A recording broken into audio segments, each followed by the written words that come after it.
But I want to lead you right now to breaking news out of Ottawa.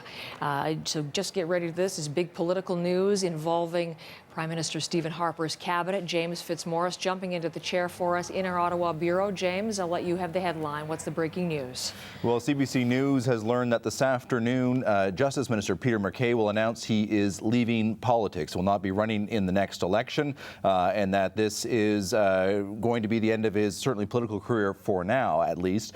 We don't have exact details as to when he intends to leave his cabinet post or his seat, for that matter, but we do know that certainly as of October 20th, the day after the election, he will not be the MP for Pictou-Antigonish that he has served since 1997, and will certainly not be a member of cabinet any longer, probably likely before that. He has held a number of positions within the federal cabinet since the party took power in 2006, first in foreign affairs, then defense for a long time, and then more recently in the justice portfolio. So I'm just looking at that background and thinking, and of course, before the Harper government, he was such a key figure in the Progressive Conservative Party before the merger.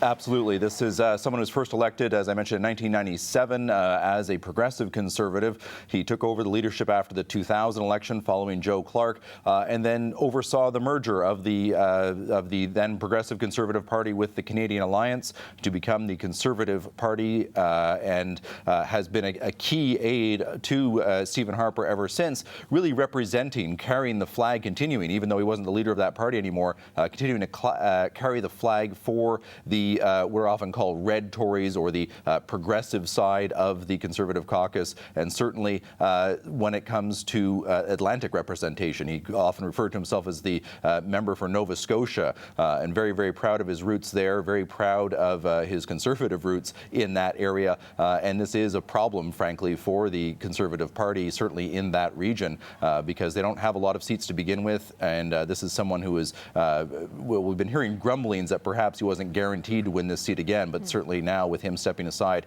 it will be a task even more difficult for the Conservatives in that next election. Okay, so stay with me. We're going to continue to talk about this, the breaking news that CBC is learning, and that James Fitzmaurice just bringing us there in Ottawa, that Peter MacKay will be stepping down and not seeking re-election.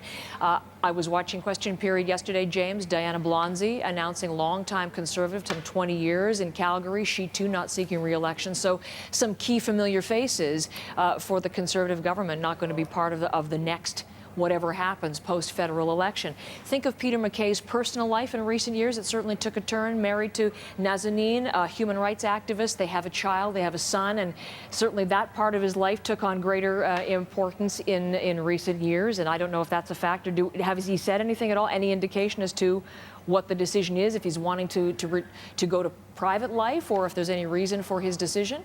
I suspect perhaps the phrase that we often hear in these cases, to spend more time with his family, will certainly be mentioned today, because you're quite right. He has a young child, a relatively new marriage, and this is something that is obviously a very stressful, strainful thing on the private lives of politicians. So he's also a relatively young man, obviously, so I think often what politicians will do is take a little break from the public life, build up some street cred, if you can use that term, in the private sector before making another bid. This is someone who has often been touted as a leadership contender, someone who intended, likely, certainly his supporters would like to have seen him succeed Stephen Harper when he is no longer leader of the party. So it's not clear, given that he's not stepping down in any sort of controversy or anything like that, that I would suspect perhaps a few years from now, you and I may be discussing his return to politics one day. The return of politics.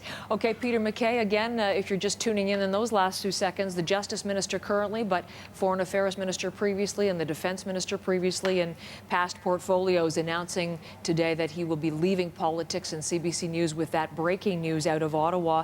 To this point, James, although, you know, we can't close the door to a return to politics, but if he does go into the private sector now, what will the legacy be as he departs? I mean, you can certainly keep portfolios, obviously very prominent within the Conservative government. But boy, if you think back, you think of some pretty interesting photo opportunities. I don't know if that's what's going to come to Canadians' minds first and foremost when you think of some of the things that Peter MacKay has done. Absolutely. I mean, this is someone that I say he's not stepping down in controversy, but certainly has had his share of perhaps political missteps.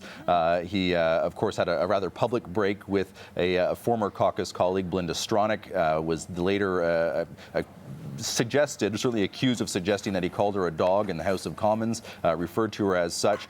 He also, of course, got into some trouble a couple of years ago for having taken a military flight, a helicopter flight to a fishing lodge.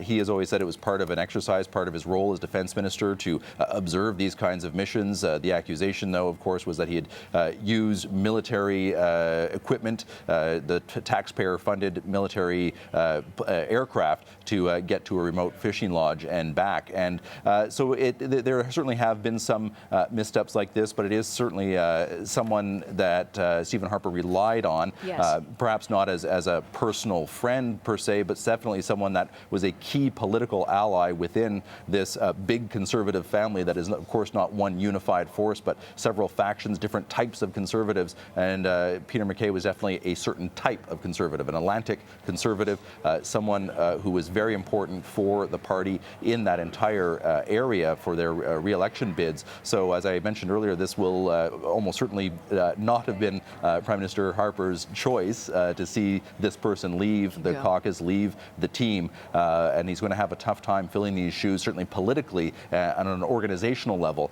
to see if the party will have any success, greater success than they've had in the past in what's always been a tough region for the Conservatives, certainly in recent years. Should we mention the most recent misstep, Albertistan, at the election of the NDP government just the other week? And of course, he mentioned that, how it's being viewed within some of the Conservative caucus, and social media mocked that. And of course, the sale of Albertistan t-shirts sprung up as a result. So some of those notable missteps, but as you say, a long political contribution since 1997. Justice Minister, Defense Minister, and also Foreign Affairs Minister James Fitzmaurice from Ottawa with that breaking news.